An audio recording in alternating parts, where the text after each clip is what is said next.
The ground is bloody. Search about the churchyard. Go, some of you, whoe'er you find attach. Pitiful sight. Here lies the county slain, and Juliet bleeding, warm and newly dead. Who here hath lain this 2 days buried? Go, tell the prince. Run to the Capulets. Raise up the Montagues. Some other search. We see the ground whereon these woes do lie, but the true ground of all these piteous woes we cannot without circumstance descry. Here's Romeo's man. We found him in the churchyard. Hold him in safety till the prince come hither. Here's a friar that trembles, sighs, and weeps. We took this mattock and this spade from him, as he was coming from the churchyard side. A great suspicion. Stay the friar too. What misadventure is so early up, that calls our person from our morning rest? What should it be that is so shrieked abroad? Oh, the people in the street cry, Romeo, some Juliet, and some Paris, and all run with open outcry toward our monument. What fear is this which startles in your ears? Sovereign, here lies the county Paris slain, and Romeo's dead, and Juliet dead before, warm and new killed. Search, seek, and know how this foul murder comes. Here is a friar, and slaughtered Romeo's man, with instruments upon them to fit open these dead men's tombs. O heavens, O wife, look how our daughter bleeds. This dagger hath missed for lo his house, is empty on the back of a Montague, and is misceived in my daughter's bosom. Oh me, this sight of death is as a bell that warns my old age to a sepulture. Come, Montague, for thou art early up to see thy son and heir now early down.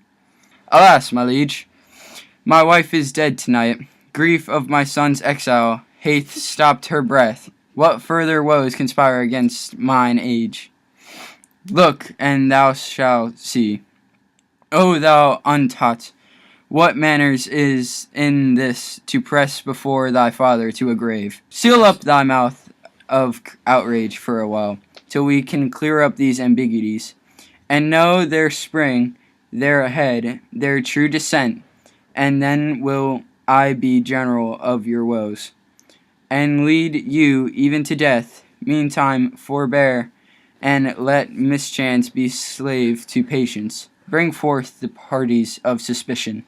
I am the greatest, able to do least, yet most suspected, as the time and place doth make against me, of this direful murder, and here I stand, both to impeach and purge, myself condemned and myself excused. Then say at once what thou dost know in this. I will be brief, for my short date of breath is not so long as is a tedious tale. Romeo, there dead, was husband to that Juliet, and she, there dead, that's Romeo's faithful wife. I married them, and their stolen marriage day was Tybalt's doomsday, whose untimely death banished the new-made bridegroom from the city, for whom, and not for Tybalt, Juliet pinned you, to remove the siege of grief from her. Betrothed, and would have married her perforce to county Paris, then comes she to me, and with wild looks bid me devise some mean to rid her from this second marriage. Or in my cell, there would she kill herself. Then gave I her, so tutored by my art, a sleeping potion, which so took effect as I intended, for it wrought on her the form of death. Meantime I writ to Romeo, and he should hither come as this dire night, to help me take her from her borrowed grave. Being the time the potion's force should cease. But he which bore my letter, Friar John, was stayed by accident, and yesternight rather returned my letter back. Then all alone, at the prefixed hour of her waking, came I to take her from her kindred vault, meaning to keep her closely at my cell till I conveniently could send to Romeo.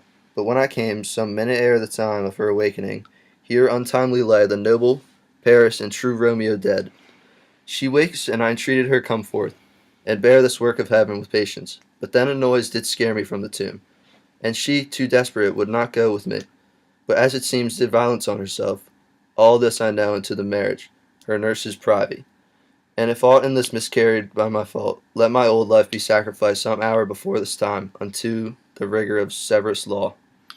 We still have known thee for a holy man. Where's Romeo's man? What can he say to this? I brought my master news of Juliet's death. And then in post he came from Mantua to this same place, to this same monument. This letter he early bid me give his father, and threatened me with death, going in the vault, if I departed not and left him there. Give me the letter. I will look on it. Where is the county's page that raised the watch? Sarah, what made your master in this place? He came with flowers to strew his lady's grave, and bid me stand aloof, and so I did. And anon comes one with light to open the tomb, and by my master drew on him. And then I ran away to call the watch.